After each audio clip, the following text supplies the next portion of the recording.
Welcome back to Unirunner Video Drum Lessons for October 26th. Today we're going to talk about kick drum pedals.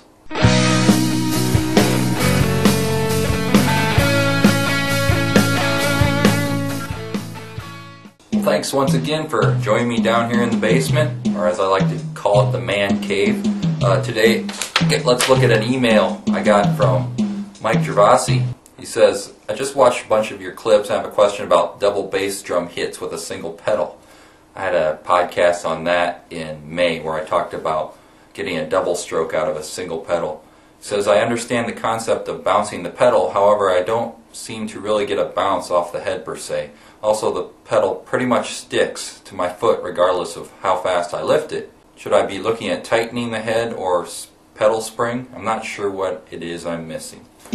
Well, I emailed Mike back a quick question about the tension of his spring and mentioned just that I end up loosening mine to almost the point it rattles. And he said that really helped him out. So I'm going to show you what I'm talking about. I've got a collection of pedals here. So if you look at the spring tension here, if I hit it like this, it kind of has a bit of a rattle to it. So what I'll do is tighten it just to the point where that stops rattling. There.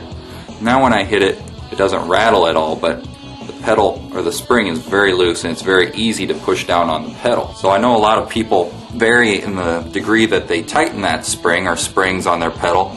Some people, like John Blackwell in his video, talks about how he just gets it as tight as possible, but for me, the style I've developed, it's just easier to have it very loose, and I'm able to get a double stroke out of it a lot easier that way.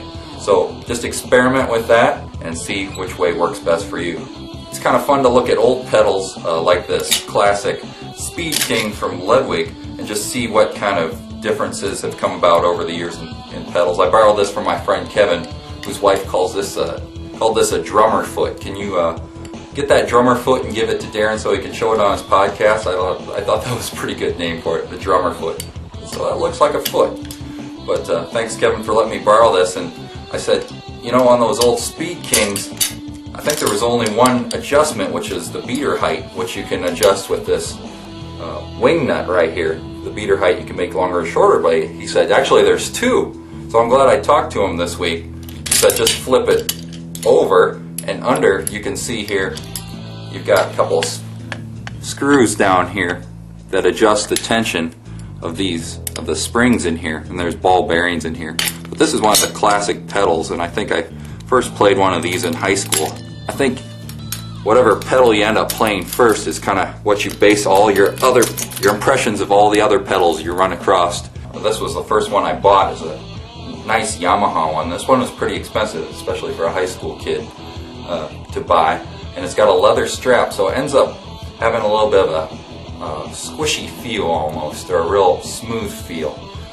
It's really quiet because you can't hear there's no chain like a lot of them have nowadays running against the cam. It's just this strap, and I've never had any problem with this breaking, or it's never broke or given me any problems, this pedal, over the years. But it's got two adjustments, just like the Ludwig Speed King. You can adjust the spring tension, and you can also adjust the beater height. After that Yamaha pedal, when I bought this drum set I have behind me, I felt I needed a new drum or a kick drum pedal too. So as the result of probably clever marketing and good product placement and artist testimonials, I felt I needed one of these Drum Workshop pedals, which is probably one of the more popular pedals out there. It's got one more adjustment than the Yamaha, which is the slotted stroke adjustment right here. You can loosen this up and move it back and forth, which ends up changing the angle of the beater when it's at rest. On this one, it's got an offset cam here, which Drum Workshop calls an accelerator. You can see the axle here doesn't go through the center of this cam, it goes through the back, which means you have to push down. You don't have to push down as much on the pedal to get the beater to travel pretty quickly, as opposed to this other one, which is a lower level line, which I borrowed. This is actually 7,000, which if someone can tell me why the less expensive ones are 7,000 series while the more expensive one are 5,000, I'd be interested to know. But you can see on this cam, the axle goes through the center, so you get a more equal relationship between the amount you push down on the pedal and the distance the beater travels. They've made some adjustments on this 5000 series pedal over the years. I got this one about 10 years ago. Since then they've added a double chain here, weights. You can make other adjustments, memory lock on the beater, so once you take it out you can put it right back in because there's a memory lock on it. So when I bought this 5000 series I thought I was kind of getting top of the line, but you know, that Yamaha hadn't given me any problems over the years. When I got this one during a gig I was playing, on this hinge here, this ball bearing hinge, it actually broke while I was playing and the pedal started flopping around and everything. So I just took it back to the dealer here in town, Sioux Falls Music, and they have great service there. They were able to repair it, but I was kind of surprised that that one broke because I'm not a real hard hitter on the kick drum pedal. And then after that I was having problems with it loosening up, where the screws would get loose under here. So I would tighten them down and play it for a while, and the pedal would start moving around again. So I finally just got a screwdriver and torqued it down with the strength of Atlas, everything I could put into it. Haven't had any problems since then. I did mention since I got this one that they now put a double chain on here, because this one has never given me any problems, but actually I was playing a gig where I was playing someone else's drum set that had this exact pedal and the chain broke during the performance. And like I said, I'm not a huge, or I don't have a huge heavy foot on the kick drum pedal, so I was kind of surprised. And when you lose the kick drum during the middle of a song, you lose a lot, if you know what I'm saying. And then most recently I got this 9000 series, and this thing is monstrous, really. It's got all kinds of adjustments. I mean, you can adjust just about everything on it.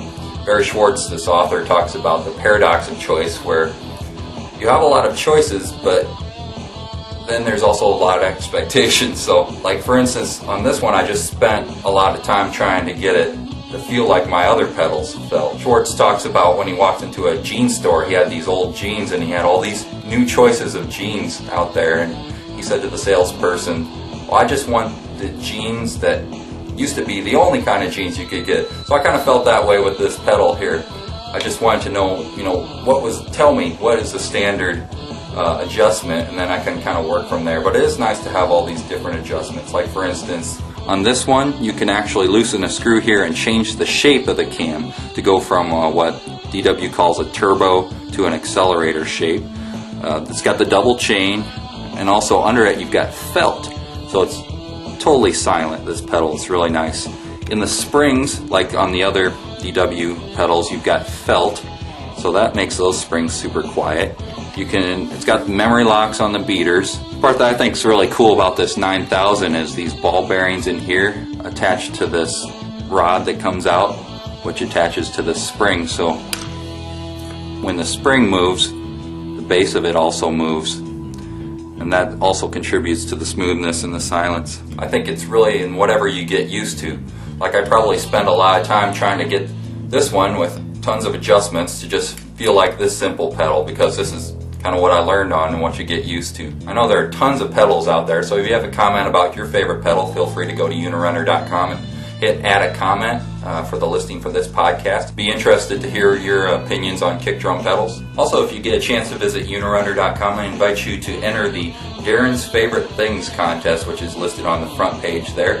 And the prize for that contest is a Steve Smith 2 DVD set, John Blackwell 2 DVD set, 4 pairs of drumsticks, which are Vickford 5A, 8D, 8.5A, and 7A. And all you have to do to enter that contest is take a PodTrack survey, which is a survey that's just designed to help PodTrack match up Unirunner video drum lessons with potential advertisers. So once you take that survey, just email me at info@unirunner.com and let me know what appears on the screen, or just tell me what appears. Give me a brief description of what appears on the screen after you after you answer the last question of the survey. I'll compile all those emails and put them in a folder, and then pick one randomly at the end of December. So I appreciate your time if you could do that.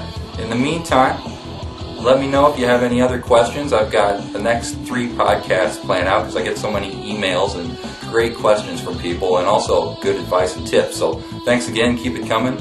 Until next time, keep practicing, and God bless.